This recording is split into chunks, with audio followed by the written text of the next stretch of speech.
Hello friends, फिर से एक नए वीडियो में मैं आया हूँ आपके साथ।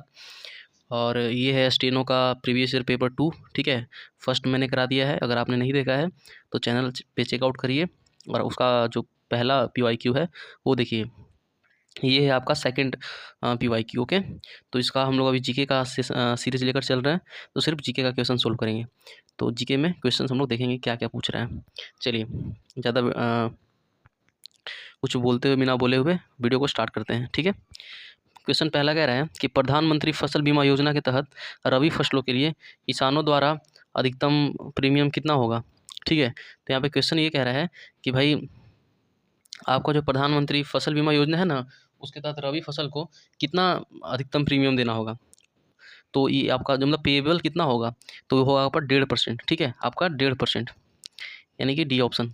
ठीक है, और खरीफ फसलों के लिए तो आपका खरीफ फसलों के लिए है वो 2% है। ठीक है, ये ध्यान रखिएगा, खरीफ फसलों के लिए 2% और रबी फसल के लिए 1.5%। चलिए नेक्स्ट देखते हैं क्या कह रहा है भाई। तो कह रहा है कि निम्नलिखित में से किस देश ने 2023 में एक दिवसीय अंतर्राष्ट्रीय क्रिकेट विश्व कप की मेजबानी की थी। ये तो बहुत सिंपल है। ठीक है, ये तो बहुत सिंपल है भाई। 2023 का वनडे वर्ल्ड कप कौन कराया था, तो इंडिया। ठीक है, इंडिया कराया था, लेकिन इंडिया अनफॉर्चुनेटली जो है वो हार गया था। ठीक है, किससे हार गया था, तो ऑस्ट्रेलिया से हार गया था।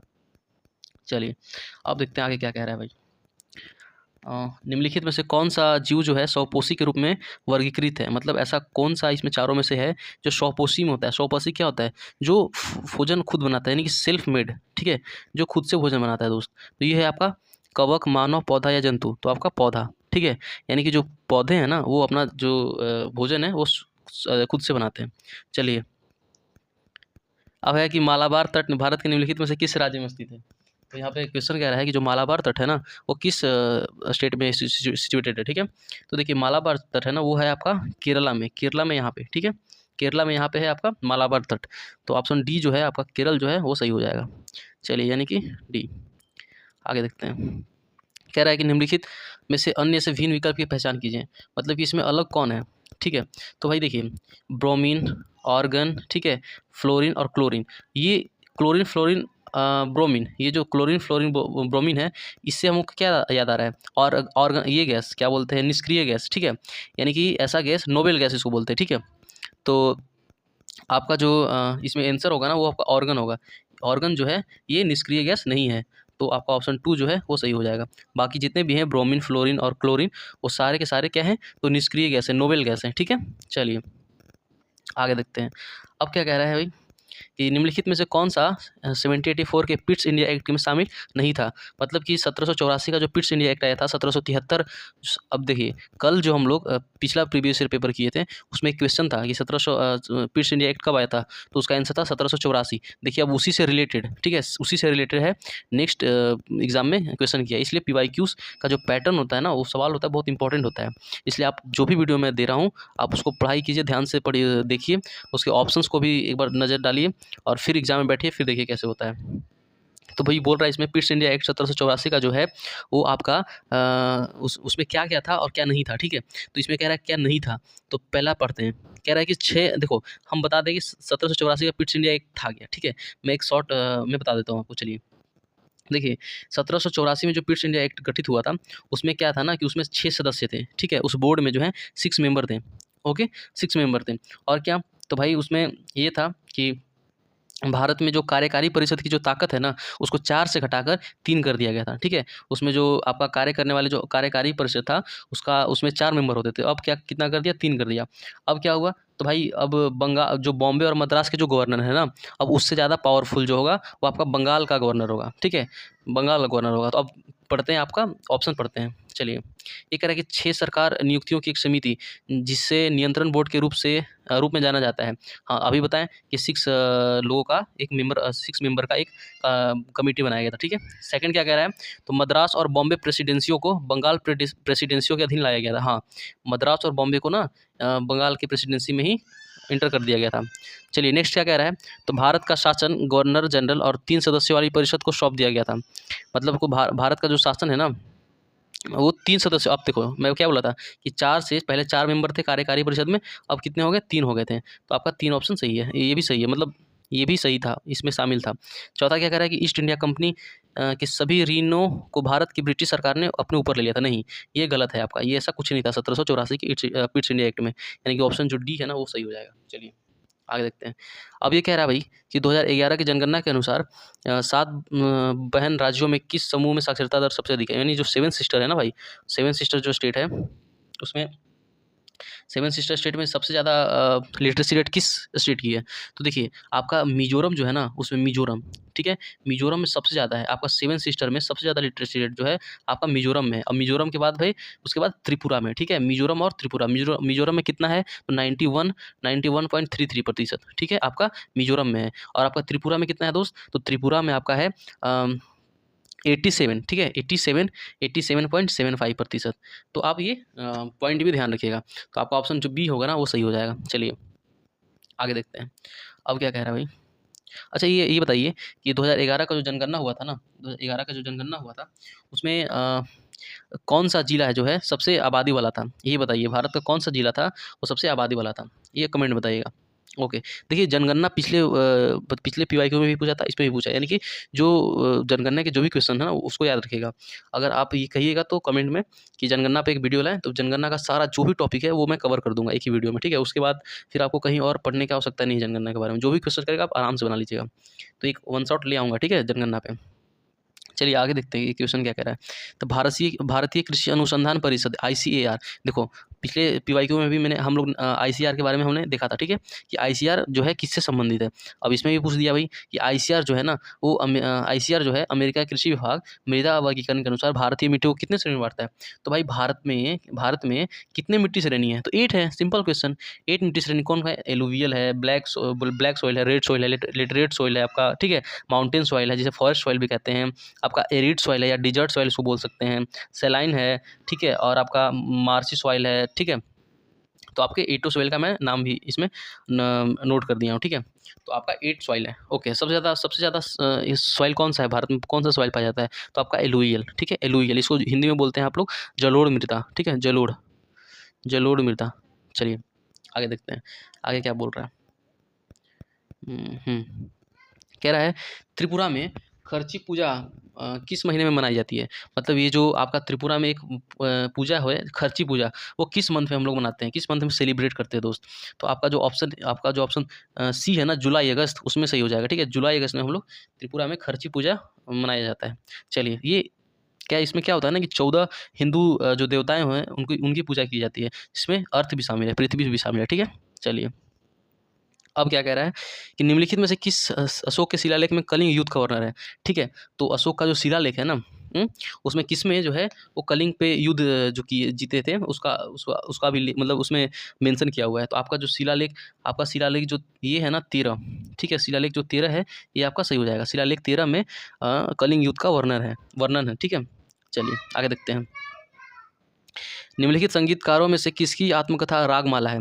मतलब इसमें कौन से जो भी संगीतकार हैं उनकी जो आत्मकथा है ऑटोबायोग्राफी, ठीक है, तो वो रागमाला है। तो मेरे भाई रविशंकर, ठीक है, रविशंकर जो हैं उनका आत्मकथा जो है रागमाला है। देखिए पिछले में भी रविशंकर के बारे में मैंने पॉइंट आउट किया था कि रविशंकर किस वाद्य यंत्र से संबंधित है, ठीक है। तो आप अगर देखे होंगे वो वीडियो तो आप रिलेट कर सकते हो इसको। चलिए तो ऑप्शन सी जो है सही हो जाएगा। चलिए आगे कह रहा है कि हड़प्पा सभ्यता की इमारतों और संरचनाओं का अध्ययन करने के लिए एक शिक्षक ने अपने छात्रों को भारत के निम्नलिखित में से किस राज्य क्षेत्र भ्रमण पर ले जाना चाहिए? देखिए मैंने एक वीडियो लाया था हड़प्पा सभ्यता पे, ठीक है, सिंधु सभ्यता पे, उसमें भी एक क्वेश्चन मैं रखा था, ठीक है। आज देखिए स्टेनो में पूछ दिया भाई। तो ऑप्शन जो आपका बंगाल उड़ीसा, तो क्या हड़प्पा सभ्यता बंगाल उड़ीसा में है? तो भाई जो सिंधु सभ्यता है दोस्त, उसका जो हम लोग ये मैप देखते हैं ना, तो आपका उत्तर में जो है, उत्तर में जम्मू कश्मीर, ठीक है, उत्तर में जम्मू कश्मीर में मांड, ठीक है, उत्तर में मांड है, और दक्षिण में आपका महाराष्ट्र में कहाँ? तो दैमाबाद, ठीक है, महाराष्ट्र में दैमाबाद। ओके, अच्छा, उत्तर दक्षिण पूर्व में क्या है? तो आलमगीरपुर, ठीक है, आलमगीरपुर है आपका यूपी में, ठीक है, यूपी में आलमगीरपुर। और दक्षिण उत्तर दक्षिण पूर्व पश्चिम वेस्ट में क्या है आपका? तो बलूचिस्तान है, ठीक है, बलूचिस्तान। और बलूचिस्तान में क्या? तो सुतका गेंडोर, ठीक है, सुतका गेंडोर। तो भाई बंगाल उड़ीसा तो है ही नहीं, हाँ, क्योंकि आपका बंगाल ईस्ट में उत्तर प्रदेश तक ही है, तो बंगाल उड़ीसा कहाँ से होगा? ठीक है, चलिए आगे देखते हैं तमिलनाडु आंध्र प्रदेश। तो जब इसका आपका जो दक्षिणी इलाका है वही अब महाराष्ट्र तक है, तो तमिलनाडु आंध्र प्रदेश कहाँ चला जाएगा, और सिक्किम त्रिपुरा भी कहाँ चला जाएगा भाई, उतना इस साइड में। तो आपका जो गुजरात और राजस्थान हुआ ना, ये सही हुआ। गुजरात में एक जगह है वो है लोथल, ठीक है, लोथल। अच्छा, और लोथल में सबसे इंपॉर्टेंट चीज़ क्या है, तो यहाँ पे डॉकयार्ड मिला था, ठीक है, यहाँ पे डॉकयार्ड मिला था। चलिए यहाँ पे फायर अल्टर भी मिला था, लोथल में फायर अल्टर भी मिला था। राजस्थान का एक महत्वपूर्ण जगह कौन सा है, तो आपका कालीबंगा है, ठीक है, कालीबंगा है। चलिए कालीबंगा किस नदी पे है दोस्त, कालीबंगा किस नदी पे, और लोथल किस नदी पे है, तो लोथल भोगवा नदी पे है, कालीबंगा घग्गर नदी पे है मेरे भाई। और कालीबंगा के बारे में एक इंपॉर्टेंट चीज़, यहाँ पे क्या मिला था, तो आपका ब्लैक बैंगल्स, ठीक है, काली से ब्लैक, ठीक है, तो ब्लैक बैंगल्स यहाँ पे मिला था आपके कालीबंगा में। अब 7 फायर अल्टर अगर कहेगा, इस 7 फायर अल्टर कहाँ मिला था, तो वो भी आपका कालीबंगा में मिला था। चलिए आपका ऑप्शन 2 जो है सही हो जाएगा। मैंने एक वीडियो लाया है इसके सिंधु सभ्यता पे, आप एक बार देखिए, बहुत बेहतरीन वीडियो है। उसके बाद आपको सिंधु सभ्यता पढ़ना नहीं पड़ेगा। चलिए आगे देखिए, कह रहा है कि निम्नलिखित में से कौन सा आयोग किसी भी जाति या समुदाय के हितों की रक्षा नहीं कर सकता है। मतलब कि एससी एसटी का जो हित है, मतलब हितों की जो रक्षा है, उनकी प्रोटेक्शन कौन सा आयोग नहीं करता है। तो भाई देखो, नाम से ही पता चल रहा है कि राष्ट्रीय अनुसूचित जनजाति आयोग है, तो ये बिल्कुल एससी एसटी का हेल्प करेगा।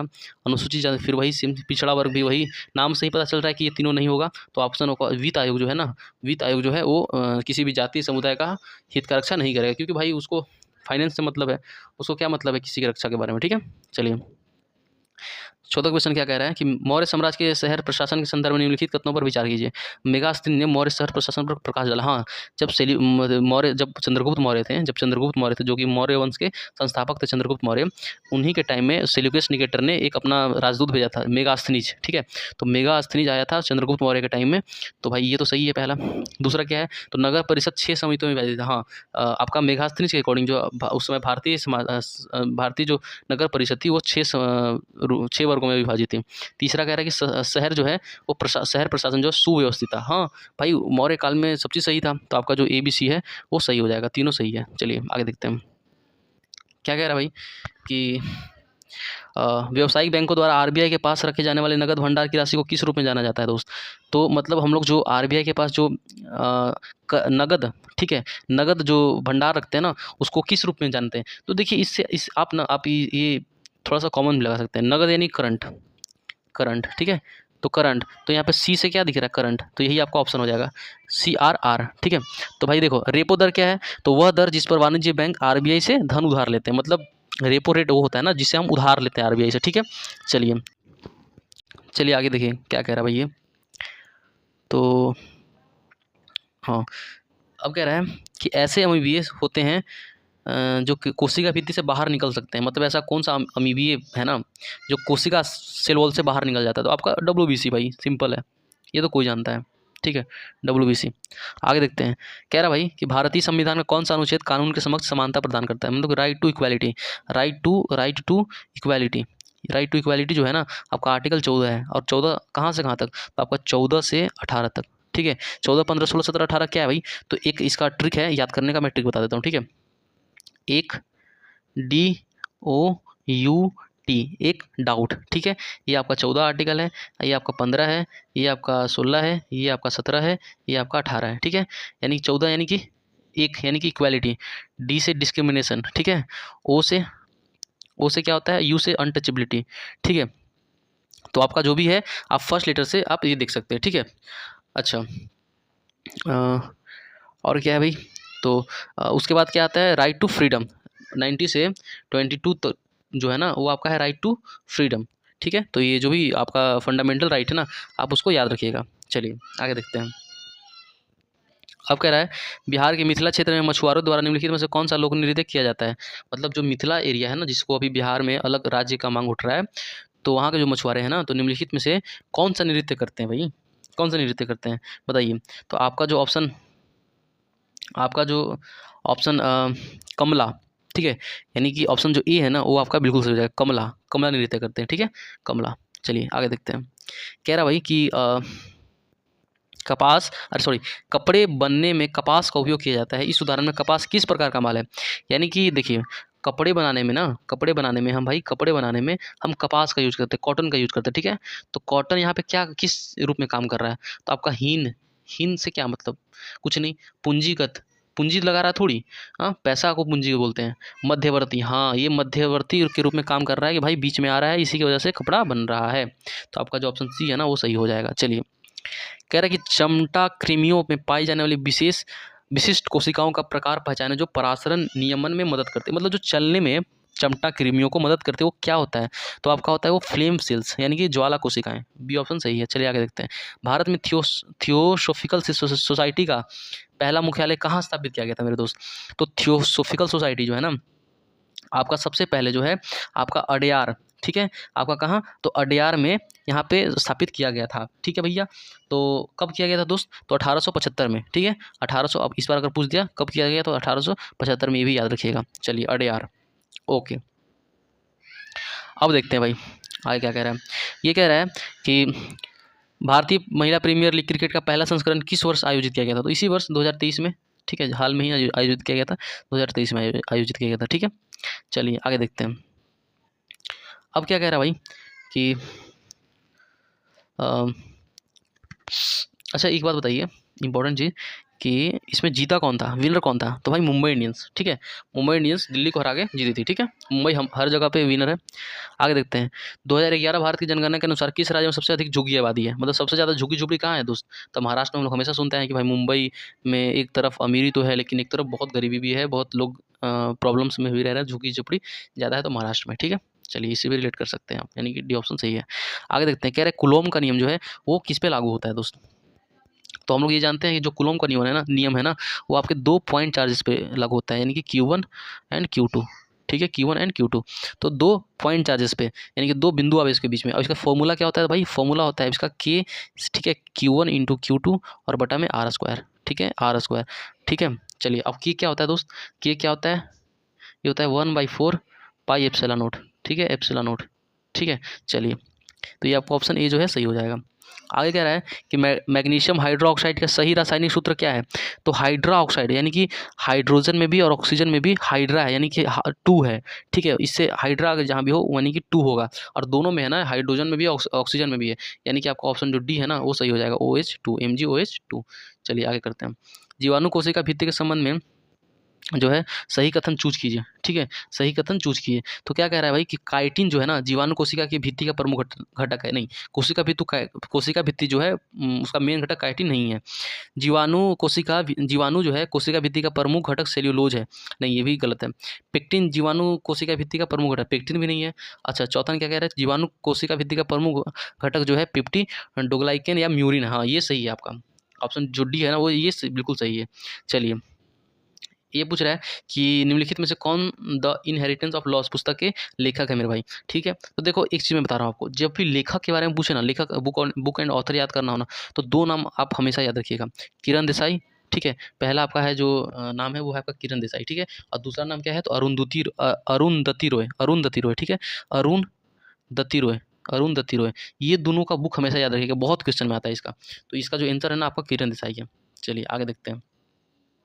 क्या कह रहा भाई कि दिल्ली सल्तनत के निम्नलिखित में से किसके शासनकाल में जो है बेगमपुरी मस्जिद का निर्माण हुआ था? तो आपका जो ऑप्शन डी है ना वो मोहम्मद तुगलक, वो सही है। ठीक है, डी मोहम्मद तुगलक। चलिए आगे कह रहा है कि उत्तर भारतीय वास्तुकला क्या कहलाती है भाई? नागर शैली है, नागर शैली है आपका। दक्षिण द्रविड़ शैली, ठीक है, ये इंडो ग्रीक्स थे। ठीक है, तो आपका ऑप्शन जो ए है ना वो सही है। चलिए आगे कह रहा है कि निम्नलिखित में से कौन the God of small things के लेखक है? देखिए फिर से अभी मैं क्या मेंशन किया था कि किरण देसाई और अरुंधति रॉय का जो है वो बुक हमेशा याद रखिएगा। तो देखिए यहाँ पे अरुंधति रॉय का मेंशन भी हो गया है, यानी कि ऑप्शन डी जो है आपका सही हो जाएगा। चलिए आगे कह रहा है भाई 44वां शतरंज ओलंपियाड निम्नलिखित में से किस शहर में आयोजित किया गया था?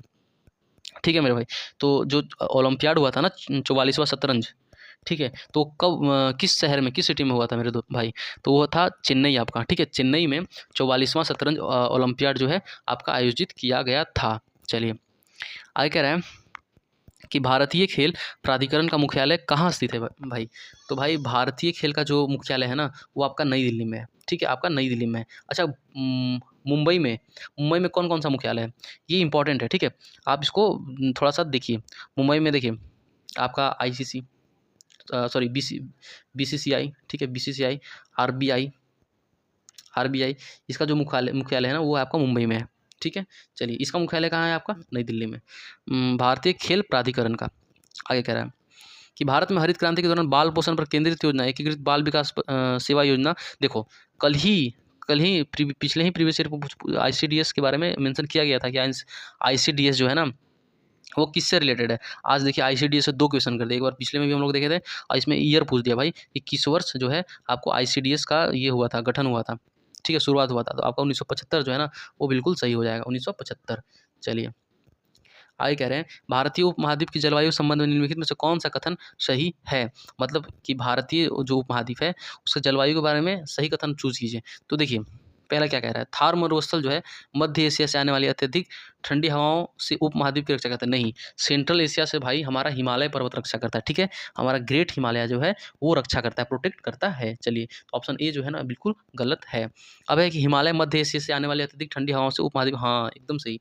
अब यही चीज़ हम लोग बोले थे कि महाद्वीप जो हिमालय है ना वो रक्षा करता है। चलिए आगे क्या कह रहा है, अब सही चुनना तो यही सही हो गया, बाकी भी पढ़ लेते हैं कि उत्तर भारत की जलवायु पूरे वर्ष समान नहीं, ऐसा थोड़ी है। नॉर्थ इंडिया में जलवायु हमेशा थोड़ी एक ही जैसा रहती है, ठंडा 12 महीना ठंडा थोड़ी रहता है भाई, बरसात भी होती है, सब चीज़ होता है। तो ये गलत है, ठीक है, ये गलत है आपका। चौथा क्या कह रहा है, पश्चिमी घाट मध्य एशिया से आने वाली अत्यधिक, ये कहाँ से भाई, ये आपका हिमालय हो गया, ठीक है।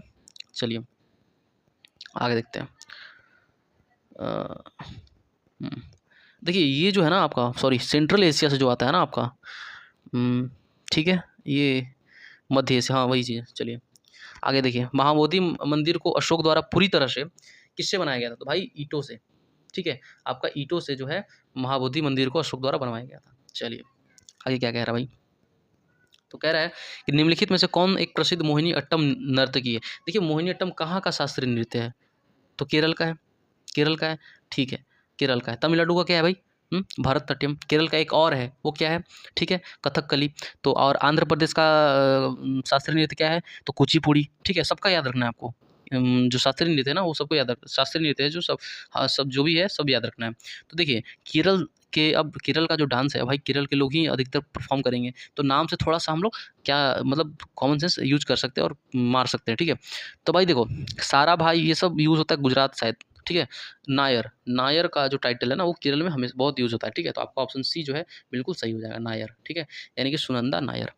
चलिए नाम से भी थोड़ा सा आप आइडिया लगा सकते हैं, जैसे उड़ीसा में पात्रा पात्रा मिलेगा बहुत ज़्यादा, ठीक है, तो वो चीज़ है। और आपका यूपी का भाई आपका यूपी का आपका जो शास्त्रीय नृत्य है वो क्या है, तो यूपी का आपका शास्त्रीय नृत्य है आपका कथक, ठीक है। तो कथक से जो है वो अधिकतर महाराज, लास्ट में उन लोग का महाराज, जैसे बीजू महाराज, ठीक है, तो ऐसा महाराज अगर टाइटल लगा हुआ है तो डेफिनेटली कथक यूपी से होंगे, ठीक है।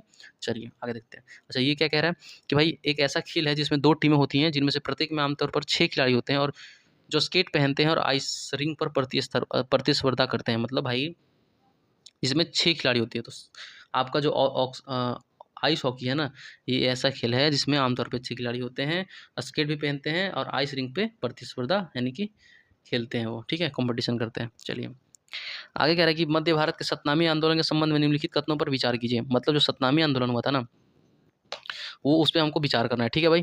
चलिए तो पहला क्या कह रहा है कि आंदोलन की स्थापना घासीदास ने की थी, ठीक है, आंदोलन की जो स्थापना है ना वो घासीदास ने की थी, तो बिल्कुल सही है भाई, सतनामी आंदोलन का स्टार्टिंग जो है वो घासीदास जी ही ने किया था। दूसरा, आंदोलन का उद्देश्य चर्मकारों की स्थिति में सुधार करना था, यानी कि जो चमड़े का काम करते हैं ना उनकी स्थिति में, कंडीशन में इम्प्रूव करना था। तो भाई आपका जो दोनों है ना ऑप्शन सही है, क्योंकि वो भी वही बैकग्राउंड से रिलेटेड थे, ठीक है, घासीदास। तो आपका ए और बी दोनों सही है। चलिए आगे देखते हैं भाई, आगे क्या कह रहा है भाई। चलिए अब कह रहा है कि भारत के अंतर्राष्ट्रीय व्यापार के बदलते पैटर्न के बारे में निम्नलिखित में से कौन सा कथन सत्य है। यानी कि जो व्यापार है ना भारत का, अंतर्राष्ट्रीय व्यापार, इंटरनेशनल, ठीक है, व्यापार, तो उसके बारे में हम लोग को के बारे में जानना है कि क्या कथन सही है, ठीक है। चलिए कृषि और संबंध उत्पादों की हिस्सेदारी में गिरावट आई है, ठीक है, जबकि पेट्रोलियम और कच्चे उत्पादों और अन्य वस्तुओं की हिस्सेदारी में वृद्धि हुई है। मतलब कि कृषि के मामलों में गिरा, हम लोग एक पीवाईक्यूज लाए थे एमटीएस का, ठीक है, उसमें एक क्वेश्चन था कि कृषि के क्षेत्र में भारत का जो ये है वो घट रहा है कि बढ़ रहा है, तो कृषि जो है दर प्रतिदिन घटते जा रही है, तो ये बिल्कुल सही है, जो गिरावट है ना कृषि में आई है, और हम लोग पेट्रोलियम और कच्चे उत्पादों का जो है उसमें हम लोग वृद्धि किए हैं, ठीक है, हिस्सेदारी में वृद्धि किए हैं। तो आपका जो ऑप्शन ए है ना वो बिल्कुल सही है, तो यही आपका ऑप्शन सही हो जाएगा, बाकी सारा गलत होगा, क्योंकि एक ही चुनना है, एक ही सही हो गया तो फिर बाकी गलत ही होगा। आगे कह रहा है कि तेलंगाना में मुख्य रूप से मनाया जाने वाला फूलों का त्यौहार त्यौहार क्या है मेरे भाई?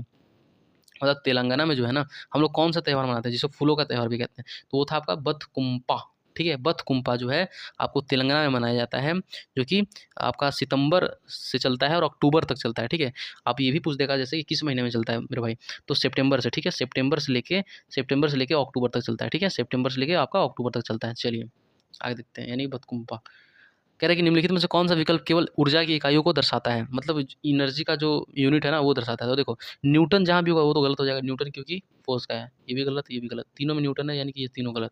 आपका जो जूल कैलोरी और किलोवाट घंटा है ना वो आपका ऑप्शन सही हो जाएगा। चलिए ऑप्शन ए ठीक है। आगे कह रहा है कि निम्नलिखित में से कौन सा देश का राष्ट्रीय जलमार्ग नहीं है मेरे भाई, तो राष्ट्रीय जलमार्ग क्या राष्ट्रीय जलमार्ग 4 ही ठो है। ठीक है, 4 ही ठो, वो भी नंबर से है मेरे भाई। ठीक है, वो भी क्या है आपका नंबर से है, तो राष्ट्रीय जलमार्ग 1, राष्ट्रीय जलमार्ग 2, राष्ट्रीय जलमार्ग 3 और राष्ट्रीय जलमार्ग 4। ये 6 है ही नहीं, 6 है ही नहीं। ठीक है, तो आपका ऑप्शन यही ए सही हो जाएगा। ठीक है, चलिए अच्छा एक बात बताइए, राष्ट्रीय जलमार्ग 1 जो है ना वो किस नदी तंत्र पे है और कहाँ है भाई? तो जो राष्ट्रीय जलमार्ग 1 जो है ना वो आपका गंगा भागीरथी से होली नदी तंत्र पे है। ठीक है, जो कि प्रयागराज से हल्दिया जाती है। हल्दिया कहाँ है मेरे भाई? कोलकाता में है। ठीक है, कोलकाता में है। चलिए ये आपका हल्दिया तक जाती है, हल्दिया तक जाती है। ठीक है, हल्दिया हल्दिया तक जाती है। ठीक है, दूसरा क्या करा है, तो ये जो है दूसरा जो आपका राष्ट्रीय जलमार्ग है ना वो आपका ब्रह्मपुत्र नदी। ठीक है, ब्रह्मपुत्र नदी में जो है असम, ठीक है, असम से धुबरी तक जाती है। ठीक है, ये ब्रह्मपुत्र नदी पे है। चलिए तीसरा जो है ना आपका केरल का में है, तीसरा जो है आपका केरल में है, और चौथा कहाँ है भाई? तो आंध्र प्रदेश के कृष्णा नदी में। ठीक है, ये कृष्णा नदी में है राष्ट्रीय जलमार्ग 4, और ये आपका केरल में है, केरल में है आपका कोट्टापुरम में। ठीक है, चलिए वेस्टर्न घाट में पड़ता है ये, तो आपका ऑप्शन ये जो है बिल्कुल सही हो जाएगा। आगे कह रहा है कि दिसंबर 2022 में भारतीय ओलंपिक संघ की पहली महिला अध्यक्ष कौन बनी? भाई बहुत फेमस क्वेश्चन है ये। ठीक है, पीटी ऊषा। पीटी ऊषा जो है वो महिला फर्स्ट फीमेल जो है चेयरमैन बनी है भारतीय ओलंपिक संघ की। ठीक है, IOC। चलिए आगे कह रहा है कि निम्नलिखित में से कौन सा राष्ट्रीय संबद्ध एंड स्वास्थ्य सेवा वृत्ति आयोग का पदेन सदस्य, जैसा कि राष्ट्रीय संबद्ध और स्वास्थ्य देख रेख वृत्ति, ठीक है, देख रेख वृत्ति में आपका क्या कह रहा है कि आयोग अधिनियम 2021 में प्रावधान किया गया है मेरे भाई। ठीक है, तो आपका ये कह रहा है कि कौन है 2021 में जो देख रेख वृत्ति आयोग है उसमें उसका पदेन सदस्य कौन है मेरे भाई? ठीक है, तो कह रहा है भारत सरकार के स्वास्थ्य और अ, परिवार कल्याण मंत्री। अच्छा एक बात बताओ, ये किसका आयोग है? तो सेवावृत्ति का आयोग है। ठीक है, सेवावृत्ति का आयोग है मेरे भाई। तो किससे रिलेटेड होगा? आप ही थोड़ा सा माइंड लगाइए। तो आपका भारत स्वास्थ्य और कल्याण मंत्री से नहीं है। ठीक है, ये गलत है। विधि और न्याय मंत्रालय, विधि मामलों के लिए। ठीक है, फाइनेंस, फाइनेंस नहीं, विधि तो वो तो वित्त होता है ना। तो ये आपका जो ऑप्शन 2 है ना वो आपका सही है। आपका विधि और न्याय मंत्रालय जो है ये, सॉरी, ये आपका सही हो जाएगा। चलिए आगे देखते हैं, निम्नलिखित में से कौन सा भारतीय शास्त्रीय संगीत को सरोद मास्टर के रूप से जाना जाता है? भाई मतलब सरोद के मास्टर के रूप में जाना जाता है, वो कौन है मेरे दोस्त? ठीक है, तो देखो बिस्मिल्लाह खान तो हो नहीं सकते क्योंकि ये शहनाई से थे, सरोद से थे नहीं। ओके, तो बिस्मिल्लाह खान तो एकदम नहीं होगा। चलिए तो आपका जो ऑप्शन ए है ना ये अमजद अली खान, ये सही है। ठीक है, ये आपका सरोद मास्टर से जाने जाते हैं। चलिए आगे देखते हैं। अब कह रहा है भाई कि 1950 से 1990 के बीच कृषि क्षेत्र द्वारा योगदान किए गए सकल घरेलू उत्पाद का अनुपात जो है ना तो वृद्धि हुआ है कि घटा है? तो मेरे भाई हम लोग को हमेशा से पता है कि जब से देश आज़ाद हुआ है 1990 तक ना भाई बहुत ही जीडीपी में गिरावट आई है। ठीक है, बहुत ही जीडीपी में क्या आया है, तो आपका गिरावट आया है। ये आपका जो उल्लेखनीय गिरावट आया, उस समय चाइना जो है बहुत ही इंक्रीज हुआ, इसीलिए आज चाइना हमसे बहुत साल आगे है। चलिए दो प्रजातियों के बीच विशिष्ट अंतःक्रिया जिसमें दोनों सदस्यों का लाभ होता है वे किस प्रकार संदर्भित किया जाता है मेरे भाई? तो ऑप्शन जो सी है ना अन्योन्याश्रयवाद। ठीक है, ये आपका ऑप्शन सी जो है सही हो जाएगा। चलिए आगे देखते हैं। डॉक्टर जयंती कुमारेश किस वाद्य यंत्र से संबंधित है? ठीक है, यानी कि जो आपके जयंती कुमारेश थे ना वो किस वाद्य यंत्र से संबंधित या प्रसिद्ध हैं? तो आपके जो सरस्वती वीणा है ना वो आपका बिल्कुल सही हो जाएगा। चलिए कह रहे हैं कि उपन्यास और उनकी रचनाओं का सही संयोजन करें, मतलब कि जो उपन्यास है वो क्या वही लेखक लिखे हैं जो सामने दिया गया है, वो हम लोग देखेंगे। ठीक है मेरे भाई, तो चलिए आगे देखते हैं क्या कह रहा है भाई। तो पहला कह रहा है the cat and Shakespeare. The cat and Shakespeare जो है वो क्या रविंद्रनाथ टैगोर लिखे हैं? तो नहीं, बिल्कुल नहीं। द कैट एंड शेक्सपियर जो है ना वो रविंद्रनाथ टैगोर नहीं लिखे थे। एक अच्छा लिखा कौन था भाई? तो ये राजा राव। ठीक है, इसका जो लेखक है ना वो है आपका राजा राव। ठीक है, राजा राव। चलिए आगे कह रहा है कि the two lives and a bird, Mulk Raj Anand, हाँ ये सही है। जो two lives and a bird जो है ना वो मुल्क राज आनंद ही लिखे थे, ठीक है। ये PYQs में भी ये सेम क्वेश्चन पूछा था, ठीक है। चलिए आगे देखते हैं। Voting for Mahatma, voting for क्या है, महात्मा, तो ये क्या राजा राव, नहीं नहीं, वोटिंग फॉर महात्मा जो है ना वो राजा राव ने लिखे थे, वो लिखे थे R K नारायण, ठीक है। R K Narayan, R K Narayan, ये अंग्रेजी के उपन्यासकार हैं, ठीक है। अच्छा, अब ये कह रहा है कि the chess master and his moves, the chess master and his moves जो है ना वो क्या R K नारायण द्वारा लिखा गया, नहीं नहीं, ये जो है R K नारायण द्वारा नहीं लिखा गया। चलिए, तो आपका जो ऑप्शन बी है ना वो सही हो जाएगा, the tulips and a bird, Mulk Raj Anand. चलिए, सही कथन चुने। ये कह रहा है भाई कि जंतु जो है ना स्वपोषी होते हैं। चलिए आगे क्या कह रहा है भाई, देखते हैं। स्वपोषियों का अस्तित्व जो है परपोषियों पर सीधे निर्भर करता है। भाई बिल्कुल गलत है। स्वपोषी जो है वो तो क्या बोलते हैं, वो खुद भोजन बनाते हैं, उनको क्या मतलब है। और जंतु जो है मतलब ह्यूमन जो है स्वपोषी होते हैं क्या, नहीं, हम लोग तो डिपेंड होते हैं। तो ये भी ऑप्शन, दोनों ऑप्शन आपका गलत है, ठीक है, दोनों ऑप्शन गलत है। तीसरा कह रहा है कि परपोषियों को अस्तित्व सीधे परोक्ष रूप से स्वपोषी, हाँ स्वपोषी पे ही निर्भर करना पड़ता है, यानी जो हम लोग हैं परपोषी हैं वो हम लोग पेड़ पौधे पे डिपेंडेंट हैं, ठीक है। तो ये ऑप्शन सही है बिल्कुल। सभी जीवाणु स्वपोषी होते नहीं है, ऐसा नहीं है भाई, सभी जीवाणु, कवक थोड़ी स्वपोषी है। तो आपका डी जो है वो भी गलत है, यानी सी जो है सही हो जाएगा बिल्कुल। अब इंग्लिश का क्वेश्चन है, यानी कि हमारा जो जीके का क्वेश्चन 50 है वो खत्म हुआ। तो भाई मेरे, अगर आपको ये सीरीज़ अच्छा लग रहा है तो आप बिल्कुल सपोर्ट कीजिए, लाइक कीजिए, सब्सक्राइब कीजिए, ठीक है। और कमेंट में बताइए कि और क्या कमी रह रहा है, उसको मैं पूरा करूँगा, ठीक है। और भी अगर किसी SSC के पेपर का PYQ चाहिए होगा तो वो भी बताइएगा, वो भी मैं लाऊँगा, ठीक है। तो चलिए वीडियो को ख़त्म करते हैं क्योंकि लंबा वीडियो हो गया। चलिए, थैंक यू, धन्यवाद, जय श्री राम।